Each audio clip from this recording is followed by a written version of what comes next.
Good morning everyone. तो आज के वीडियो में हम डिस्कस करेंगे ग्लाइकोलिसिस के बारे में। ये मेटाबॉलिज्म का एक पार्ट है और जो इसका इंट्रोडक्शन है वो इससे प्रीवियस वीडियो जो हमने अपलोड किया वहाँ पर हम डिस्कस कर चुके हैं। तो चलिए शुरू करते हैं। Glycolysis is also known as EMP pathway. अब देखो, जो ग्लाइकोलिसिस का दूसरा नाम है उसका नाम है ईएमपी पाथवे। ईएमपी का मतलब होता है इमिडेन मेयरहॉफ एंड परनाउस पाथवे। अब इसका नाम ईएमपी क्यों दिया गया? क्योंकि जो ग्लाइकोलिसिस पाथवे की जो डिस्कवरी है वो इमिडेन मेयरहॉफ एंड परनॉस ने की थी। Glycolysis is an enzyme dependent process in which a glucose molecule is oxidized in two molecule of pyruvate with the generation of NADH and ATP। जो ग्लाइकोलिसिस है ये एंजाइम डिपेंडेंट प्रोसेस है। इसमें क्या होता है कि 10 एंजाइम यूज़ होते हैं, ठीक है, जिनकी हेल्प से हम क्या करेंगे, जो ग्लूकोज है, ग्लूकोज मॉलिक्यूल को पायरुवेट के 2 मॉलिक्यूल में कन्वर्ट कर देंगे और क्या होगा कि इसमें हमें 2 NADH और 2 ATP मिलेंगे। जो ग्लाइकोलिसिस का एम है वो होता है ATP प्रोड्यूस करना। लोकेशन जो है ग्लाइकोलिसिस की, ये सारी लिविंग सेल या प्रोकैरियोट हो या यूकैरियोट्स हो उनके साइटोप्लाज्म में ऑपरेट होता है या वहाँ पर चलती है ये साइकिल। नोट की बात करें तो ग्लाइकोलिसिस एक यूनिवर्सल पाथवे है, ये सभी में पाया जाता है, ठीक है, चाहे वो एरोबिक हो या फिर वो एनारोबिक हो। Next, glucose entry in cell. अब देखो होता क्या है कि जैसे क्या हुआ कि डाइजेशन हुआ, उसके बाद में जो ग्लूकोज जो है वो एपिथेलियल सेल ने एब्जॉर्ब कर दिया, उसके बाद वो ब्लड सर्कुलेशन में आ जाता है। ब्लड सर्कुलेशन से कैसे सेल जो है वो अपने अंदर ग्लूकोज की एंट्री कराती है, अब हमें वो देखना है। तो glucose transportation from outside to inside. Outside to inside मतलब ये एक सेल है, ये इनसाइड पोर्शन है और ये जो बाहर वाला पोर्शन है ये आउटसाइड पोर्शन है। तो किस तरह से आउटसाइड से ग्लूकोज मॉलिक्यूल जो इनसाइड आ रहा है उसकी बात हो रही है। तो ये एक पैसिव ट्रांसपोर्टर होता है। यहाँ पर एक ट्रांसपोर्टर लगा रहता है जिसका नाम है क्या, ग्लूट ट्रांसपोर्टर, ठीक है, ये एक पैसिव ट्रांसपोर्टर है। Just after the entry glucose is phosphorylated and converted into glucose 6-फॉस्फेट। इस ट्रांसपोर्टर के थ्रू क्या होगा, जो ग्लूकोज मॉलिक्यूल जो सेल के बाहर प्रेजेंट है वो सेल के अंदर लेकर आया जाएगा। और जैसे ही ये ग्लूकोज मॉलिक्यूल सेल के अंदर आता है, इसके 6 पोजीशन पर, ग्लूकोज एक 6 कार्बन का कंपाउंड है, ठीक है, यह मॉलिक्यूल है, इसकी 6 पोजीशन पर फॉस्फेट लगा दिया जाएगा, ठीक है। तो क्या होगा कि जो ग्लूकोज जो है वो कन्वर्ट हो जाएगा ग्लूकोज 6-फॉस्फेट में। अब हम बात करते हैं ग्लूकोज का फॉस्फोराइलेशन कैसे होता है। तो ग्लूकोज को फॉस्फोराइलेट करने के लिए 2 एंजाइम होते हैं, एक का नाम है हेक्सोकाइनेज और दूसरा है हमारा ग्लूकोकाइनेज। बात करें पहले हेक्सोकाइनेज की, तो ये हेक्सोकाइनेज जो है वो ग्लूकोज, गैलेक्टोज और माल्टोज इन तीनों शुगर्स को फॉस्फोराइलेट कर सकता है। वहीं बात करें हम ग्लूकोकाइनेज की, तो ग्लूकोकाइनेज जो है वो फॉस्फोराइलेट करता है ओनली ग्लूकोज मॉलिक्यूल्स को। ग्लूकोकाइनेज जो है वो केवल लिवर सेल्स में पाया जाता है और जो हेक्सोकाइनेज है वो बॉडी की ऑल सेल्स में पाया जाता है। अब जो अभी लास्ट टाइम जो एडवर्टाइजमेंट नंबर 15 हुआ था यूपीएचएससी का, उसमें क्या हुआ था कि यही एक क्वेश्चन पूछा गया था। उसमें कहा था कि जो ग्लूकोज मॉलिक्यूल सेल के अंदर आ जाएगा उसके बाद में इसका फॉस्फोराइलेशन कौन करता है, तो उसका जो करेक्ट आंसर था वो था हमारा क्या, हेक्सोकाइनेज। नेक्स्ट पॉइंट है हमारा, has very low km phosphorylate glucose at low concentration. km मतलब क्या होता है वो समझ लो जरा, ठीक है। km is the substrate concentration eight विच जो कोई एंजाइम है वो वर्क करेगा। तो जो हेक्सोकाइनेज है इसे काम करने के लिए बहुत कम सबस्ट्रेट की ज़रूरत होती है, इसलिए हम इसको बोल रहे हैं इसका km जो है वो क्या होता है, लो होता है। वहीं जो हमारा ग्लूकोकाइनेज है इसका km जो है वो हाई होता है, यानी कि ये तभी वर्क करेगा जब ज़्यादा ग्लूकोज मॉलिक्यूल होंगे या ज़्यादा सबस्ट्रेट होगा तभी ग्लूकोकाइनेज वर्क करेगा। It is an allosteric enzyme inhibited by its own product glucose 6-फॉस्फेट। अब देखो क्या होता है कि जो ग्लूकोज मॉलिक्यूल है, यहाँ पे एंजाइम जो यूज़ होगा उसका नाम है हेक्सोकाइनेज और जो प्रोडक्ट बनेगा यहाँ पे एक ATP कंज्यूम होता है, तो ATP है ये कन्वर्ट हो जाएगा ADP में और इसका यहाँ ट्राईफॉस्फेट है तो इसका एक फॉस्फेट निकाल के ग्लूकोज के 6 पोजीशन पर लग जाएगा और ग्लूकोज कन्वर्ट हो जाएगा ग्लूकोज 6-फॉस्फेट में। तो जो हेक्सोकाइनेज है, हेक्सोकाइनेज का जो ये सबस्ट्रेट है इसका और ये क्या है इसका प्रोडक्ट। तो हेक्सोकाइनेज का जो प्रोडक्ट है वही इसका क्या है, इनहिबिटर है, ठीक है। हेक्सोकाइनेज का जो प्रोडक्ट है ग्लूकोज 6 फॉस्फेट, वही हेक्सोकाइनेज को क्या करता है, इनहिबिट करता है। तो यहाँ पे लिखा है it is an allosteric enzyme inhibited by its own product glucose 6 phosphate. वहीं जो ग्लूकोकाइनेज है वहाँ पर एक पॉइंट ये है कि ये ग्लूकोज 6 फॉस्फेट द्वारा इनहिबिट नहीं होता है। बात करें एक और पॉइंट की, तो ग्लूकोज काइनेज का जब एक्टिवेशन होगा तो ग्लाइकोजन सिंथेसिस को प्रमोट किया जाएगा। नेक्स्ट पॉइंट है हमारा जो हमने ऊपर डिस्कस कर लिया है, केएम यहाँ पर लो होता है और यहाँ पर केएम क्या होगा, हाई होगा। ये नेचर में हेक्सोकाइनेज एलोस्टिक होता है और ग्लूकोकाइनेज जो है वो नॉन एलोस्टिक होता है। अब बात करते हैं ग्लूकोज के फॉस्फोराइलेशन की, कि ग्लूकोज का फॉस्फोराइलेशन सेल में हो कैसे रहा है। तो जैसे ही ग्लूकोज मॉलिक्यूल क्या किया, सेल के अंदर एंटर करता है, वहाँ पर दो एंजाइम प्रेजेंट है, ग्लूकोकाइनेज और हेक्सोकाइनेज। हेक्सोकाइनेज जो है वो सारी बॉडी के सेल्स में पाया जाता है और जो ग्लूकोकाइनेज है वो केवल पाया जाता है हमारा लिवर सेल्स में। तो ये हमारा ग्लूकोज मॉलिक्यूल का स्ट्रक्चर है। इसमें 6 कार्बन होते हैं। ये यहाँ से अगर हम देखें जहाँ फंक्शनल ग्रुप लगा हुआ है तो first, second, third, fourth, fifth और 6। और ये ग्लूकोज का वो साइक्लिक स्ट्रक्चर है। यहाँ पे जो एंजाइम यूज़ हो रहा है इसका नाम है हेक्सोकाइनेज और इसको कोफैक्टर की जरूरत होती है जिसका नाम है मैग्नीशियम। ये क्या करेगा, एक एटीपी मॉलिक्यूल को यूज़ करेगा। एटीपी के पास में होते हैं 3 फॉस्फेट, इससे ये एक फॉस्फेट ले लेगा और ग्लूकोज का जो 6 कार्बन होता है, जो ये छठा कार्बन है, इस पर उस फॉस्फेट मॉलिक्यूल को जोड़ दिया जाएगा। इस तरह से जो ग्लूकोज था वो कन्वर्ट हो गया ग्लूकोज 6 फॉस्फेट में। जो ये सबस्ट्रेट है और ये इसका प्रोडक्ट है। जो ग्लूकोज का जो हेक्सोकाइनेज का जो सबस्ट्रेट को प्रोडक्ट में जो कन्वर्ट करेंगे तो बनेगा ग्लूकोज 6 फॉस्फेट। जो हेक्सोकाइनेज का जो प्रोडक्ट है वही इस एंजाइम का क्या होता है, इनहिबिटर होता है। यानी कि ये इनहिबिट हो रहा है किसके द्वारा, ग्लूकोज 6 फॉस्फेट द्वारा। अब हम बात करते हैं कि ग्लूकोज का फॉस्फोराइलेशन करना क्यों ज़रूरी है। तो हुआ क्या कि जैसे मान लो ये सेल थी, यहाँ पे ग्लू ट्रांसपोर्टर लगा हुआ है, ठीक है। ये क्या हुआ कि सेल के बाहर से ग्लूकोज अंदर आ गया, वैसे ही उसका क्या करेंगे, ग्लूकोज की 6 पोजीशन पर फॉस्फेट लगा दिया। फॉस्फेट पर होता है नेगेटिव चार्ज। अब क्या होगा कि ये जो मॉलिक्यूल है ये सेल के अंदर से बाहर नहीं जा पाएगा, ठीक। Phosphorylated glucose can not diffuse outside reducing cytosolic glucose level. इस तरह से क्या होगा, जो यहाँ पर ग्लूकोज लेवल है वो कम हो जाएगा क्योंकि ग्लूकोज को कन्वर्ट कर दिया गया है किस में, ग्लूकोज 6 फॉस्फेट में। तो ये कुछ पॉइंट हैं कि ग्लूकोज का फॉस्फोराइलेशन क्यों जरूरी है। तो सेल के अंदर ग्लूकोज का लेवल कम करने के लिए ग्लूकोज का फॉस्फोराइलेशन करना जरूरी है। दूसरा, जो एटीपी है इसमें हाई एनर्जी बॉन्ड होते हैं, उसको ब्रेक करके हम क्या करेंगे, जो ग्लूकोज 6 फॉस्फेट है उसको दे देते हैं। तो conserved ATP energy in phosphodiester bond. तीसरा पॉइंट है हमारा फॉस्फोराइलेशन इंक्रीज एंजाइम स्पेसिफिसिटी। तो क्या होता है कि जैसे ग्लूकोज को हमने कन्वर्ट किया किस में, ग्लूकोज 6 फॉस्फेट में, और ग्लूकोज 6 फॉस्फेट को हम लोग कन्वर्ट करते हैं फ्रक्टोज 6 फॉस्फेट में। तो जो हमारा यहाँ पे एंजाइम यूज़ हो रहा है वो क्या है, यहाँ पे आइसोमरेज है जो ग्लूकोज को कन्वर्ट कर देगा फ्रक्टोज में। तो जो आइसोमरेज एंजाइम है उसके लिए स्पेसिफिक सबस्ट्रेट है कौन, ग्लूकोज 6 फॉस्फेट। तो इस तरह से हम कह रहे हैं कि जो एंजाइम स्पेसिफिसिटी है उसको भी क्या कर रहा है, फॉस्फोराइलेशन इंक्रीज कर रहा है। Glucose phosphorylation catalysed by either hexokinase और ग्लूकोकाइनेज। वो डिपेंड करेगा कि वो सेल कहाँ की है। अगर लिवर की सेल होगी तो वहाँ पे ग्लूकोकाइनेज वर्क करेगा और बॉडी के अदर सेल्स होंगी तो वहाँ पर हमारा हेक्सोकाइनेज वर्क करेगा। नेक्स्ट पॉइंट है, अब हम बात करते हैं बायोकेमिकल रिएक्शन की। तो जो ग्लाइकोलिसिस पाथवे है, ग्लाइकोलिसिस पाथवे में टोटल जो है वो 10 स्टेप होते हैं, ठीक है।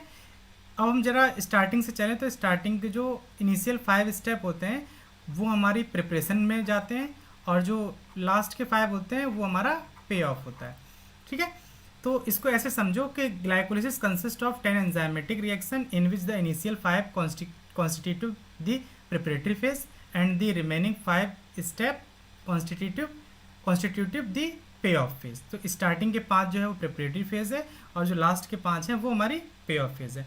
जैसे क्या होता है कि हम किसी एग्ज़ाम की तैयारी करते हैं तो हम कुछ 6 महीने या 1 साल तक हम प्रिपरेशन करते हैं, उसके बाद में फिर हमें उसका रिजल्ट आना स्टार्ट होता है। तो उसी तरह से जब हम क्या करेंगे, ग्लाइकोलिसिस करेंगे तो स्टार्टिंग में हमें 5 स्टेप में हमें ग्लूकोज मॉलिक्यूल को तैयार करना होगा और ग्लाइकोलिसिस को चलाने का हमारा एम था कि हमें एटीपी चाहिए। तो स्टार्टिंग के 5 स्टेप में हम ग्लूकोज मॉलिक्यूल को तैयार कर रहे हैं जिससे वो हमें अगले 5 स्टेप में क्या करेगा, एटीपी प्रोवाइड कराएगा। तो बात करते हैं पहले प्रिपरेटरी फेज की। इन दी preparatory phase glucose sequentially phosphorylated at 6 and 1 position with 2 ATP hydrolysis to produce fructose 1,6 biphosphate. इसमें क्या हुआ है कि जो ग्लूकोज मॉलिक्यूल है इसको हमने क्या किया, ग्लूकोज 6 फॉस्फेट में कन्वर्ट किया। तो इसकी छठी पोजीशन पर फॉस्फेट लगा पहला, फिर उसके बाद में हमने क्या किया, इसको एक ग्लूकोज की 1 पोजीशन पर भी हमने फॉस्फेट लगा दिया। ठीक है, तो इस तरह से हमारा यहाँ पे एक आइसोमरेज एंजाइम यूज़ हुआ। अभी हम आगे देखेंगे पूरा स्टेप। तो अभी आप ये समझ लीजिए कि प्रिपरेटरी फेज में हमने क्या किया, ग्लूकोज मॉलिक्यूल के 2 पोजीशन पर, एक 6 पोजीशन पर और दूसरा फर्स्ट पोजीशन पर हमने फॉस्फेट लगाया है, जिसमें हमें कंज्यूम किए हैं 2 ATP। नेक्स्ट स्टेप है फ्रक्टोज 1,65 फॉस्फेट को हम लोग क्या करेंगे, हाइड्रोलाइज कराएंगे 2 कार्बन डाईहाइड्रोक्सी एस्टोन में और ग्लिसरॉल्डिहाइड 3 फॉस्फेट में। ठीक, वहीं पे ऑफ फेज में क्या होता है कि जो 3 कार्बन की शुगर बनेगी उसको हम लोग क्या करते हैं, जो ये 3 कार्बन की 2 शुगर बनी है, एक हमारा डाईहाइड्रोक्सी एस्टोन फॉस्फेट बना और दूसरा हमारा ग्लिसरॉल्डिहाइड 3 फॉस्फेट बना। ये बना है किस में, प्रिपरेटरी फेज में। इनको हम पे ऑफ फेज में ले जाएंगे तो जो ये 3 कार्बन की 2 शुगर हैं, ये ग्लूकोज मॉलिक्यूल जो है वो हमारा 6 कार्बन का, इसको हमने क्या किया, 2 पार्ट में तोड़ दिया। ठीक है, एक 3 कार्बन की शुगर, दूसरी 3 कार्बन की, एक है हमारा DHAP और दूसरा है हमारा ग्लिसरॉल्डिहाइड 3 फॉस्फेट। इनको हम पे ऑफ फेज में ले जाएंगे तो क्या हुआ, in this phase both 3 carbon sugar are oxidise in 2 molecule of pyruvate with the generation of 2 NADH and 4 ATP। जब हम इनको पायरुवेट में कन्वर्ट करेंगे तो हमें क्या होगा कि 4 ATP मिलेंगे और 2 NADH मिलेंगे। ठीक है, तो हमने देखा कि प्रिपरेटरी फेज में हमने ग्लूकोज मॉलिक्यूल को तैयार किया, जिसमें हमने खर्चा किया था 2 ATP का, और उस ग्लूकोज मॉलिक्यूल को 2 पार्ट में ब्रेक कर दिया। एक हमारा डाईहाइड्रोक्सी एस्टोन फॉस्फेट है, दूसरा हमारा ग्लिसरॉल 3 फॉस्फेट है, या ग्लिसरॉल नहीं, यहाँ ग्लिसरॉल्डिहाइड 3 फॉस्फेट होगा। ठीक है, उसके बाद जो पे ऑफ फेज है उसमें क्या किया, इन 3 कार्बन की शुगर को हम ले गए, वहाँ पर हमने इनको पायरुवेट में कन्वर्ट कराया और हमने प्रोड्यूस किया 2 NADH और 4 ATP। Note, glucokinase activation increase the concentration of glucose 6 phosphate. जब हमने लिवर सेल की अगर हम बात करें तो वहाँ पे ग्लूकोकाइनेज वर्क करता है, तो ग्लूकोकाइनेज क्या करेगा, ग्लूकोज 6 फॉस्फेट का कंसंट्रेशन बढ़ा देगा। This metabolite acting synergistically with glucose promotes dephosphorylation in activation of glycogen phosphorylase and activate of glycogen synthase. जो ये ग्लूकोज 6 फॉस्फेट बन रहा है, ये क्या करेगा, जो ग्लाइकोजन फॉस्फोराइलेज है उसको इनहिबिट करता है या इनएक्टिवेट करता है और एक्टिवेशन करता है ग्लाइकोजन सिंथेज का, जिससे क्या होगा कि जो लिवर सेल्स है वो एक्स्ट्रा ग्लाइकोजन बनाकर अपनी बॉडी में या अपनी सेल्स के जो स्थान है वहाँ पर क्या करेंगे, स्टोर कर लेंगी। अब हम बात करते हैं पाथवे की, जो अभी हमने पीछे देखा कि कैसे प्रिपरेटरी और कैसे पेएफ है, उसको हम जरा डिटेल में देखेंगे। अब देखो यहाँ पर क्या हुआ कि जो सबसे पहला हमारा सेल के अंदर ग्लूकोज आया, ये अभी बाहर है, जैसे सेल के अंदर ग्लूकोज आएगा वहाँ पर हमारा सबसे पहले एक एंजाइम है जिसका नाम है क्या, हेक्सोकाइनेज। हेक्सोकाइनेज क्या करेगा, एक ATP कंज्यूम करेगा और ग्लूकोज की 6 पोजीशन पर फॉस्फेट लगा देगा, तो ये हमारा कन्वर्ट हो गया ग्लूकोज 6 फॉस्फेट में। ये जो हमारी रिएक्शन होती है ये हमारी होती है इरिवर्सिबल।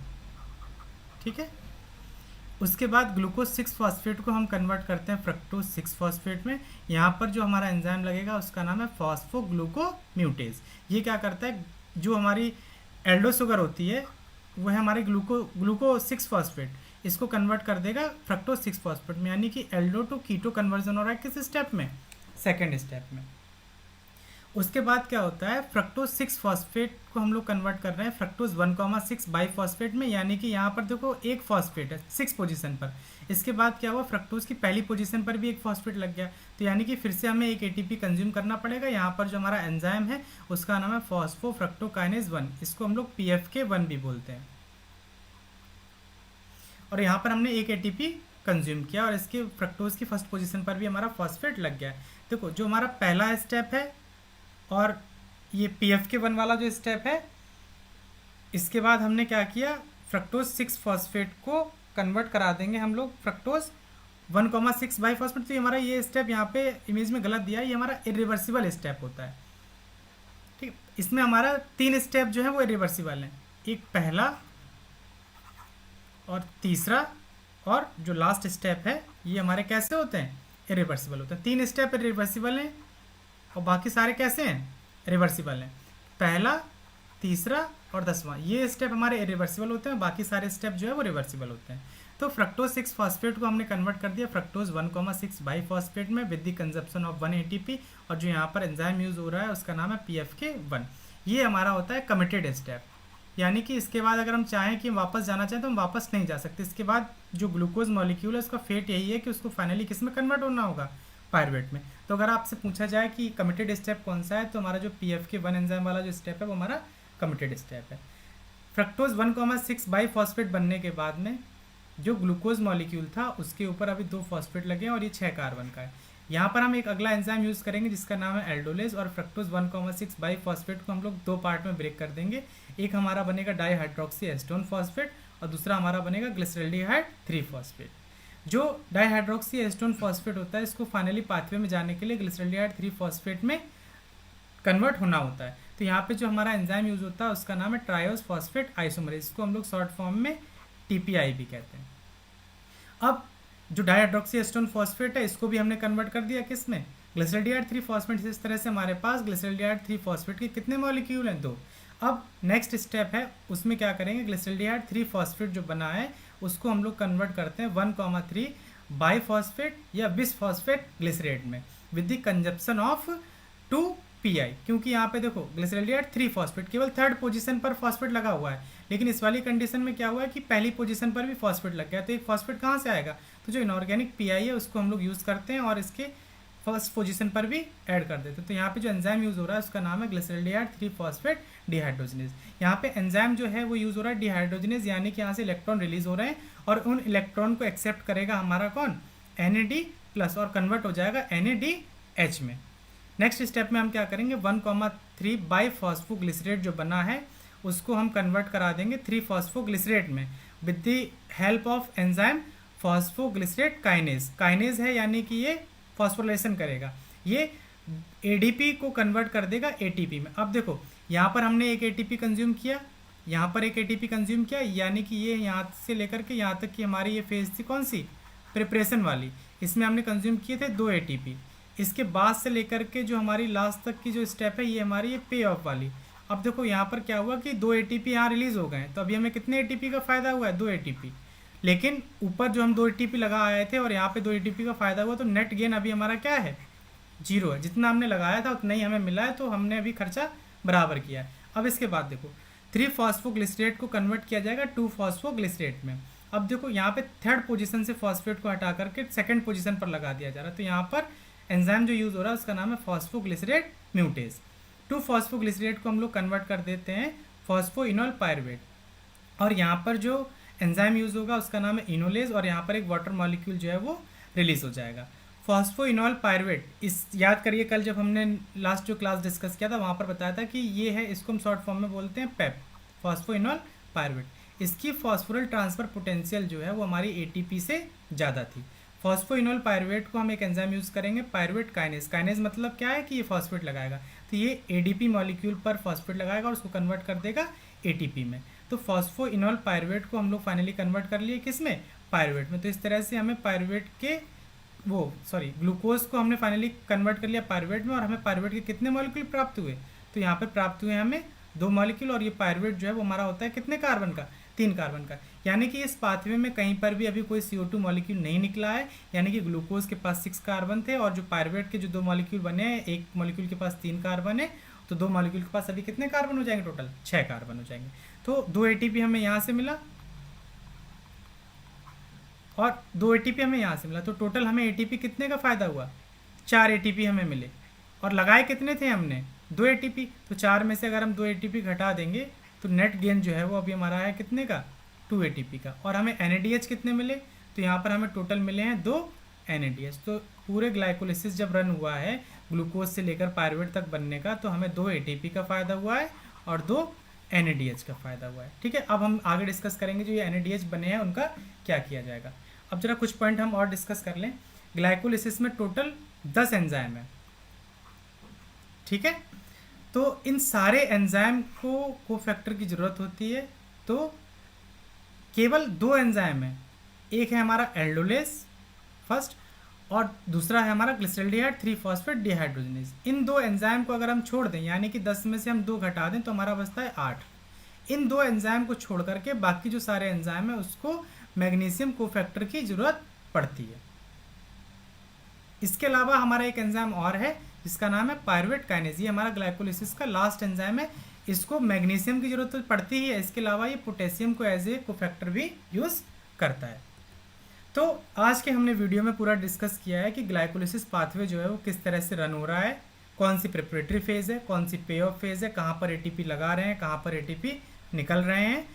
अब नेक्स्ट वीडियो में हम डिस्कस करेंगे कि ग्लाइकोलिसिस का रेगुलेशन जो है वो किस तरह से किया जाता है, कि कब ग्लाइकोलिसिस चलानी है, कब ग्लाइकोलिसिस बंद करनी है, और जो ग्लाइकोलिसिस के और भी बहुत सारे कुछ इंपॉर्टेंट पॉइंट्स हैं उनको हम नेक्स्ट वीडियो में डिस्कस कर लेंगे।